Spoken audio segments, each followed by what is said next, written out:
ndeza kwa ku Kenya akuti mayi uyu Rebecca Cheptegei wa zaka 33 katswiri wazothamangazi Olympian yeti anachoka ku Uganda kwawo kusamukira ku Kenya kuti azikapanga ma practice ophweka iti kuli zipangizo zoyenerera ndi amakhala kumeneko anagula nyumba kumeneko wakhala kupanga ma Olympics yosiyanasiyana even chaka chatha anali gulu la ma champion a chaka chatha Olympics. Akuti pa 1 September ex-boyfriend wake Dickson anapita nyumba kwakeko kaya makambirana zotani kumeneko kuyamba kukangana.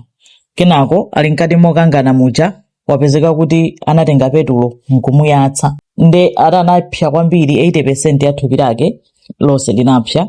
Kenako anapezeka kuti anathamanga naye ku chipatala koma our ex-boyfriend a Dickson wonso nawo nangasi ukafuna mpanga zako chipongwe chiwembu anapezeka kuti nayenso atamponyera nzake moto nayenso anagwirira kuyaka moto ndi onse awiri anathamanga nawo ku chipatala. Zapezeka kuti Rebecca wadani wamwalira chifukwa choti anavulala kwambiri pamene a ex-boyfriend iwo akadali ku chipatala. Ndi dziko la Uganda lili pamaliro akulira munthu wawo Olympian wawo katswiri othamanga chifukwa chonena kuti akuti a ex-boyfriend amudani amuyatsa moto. Tizingosamalitsa inu mwamva eti ex-boyfriend pachifukwa kuti chibwenzi chinatha. Anthu ena safuna kuona nzawo akuchita bwino akalekana naye. Zomvetsa chisoni kwambiri.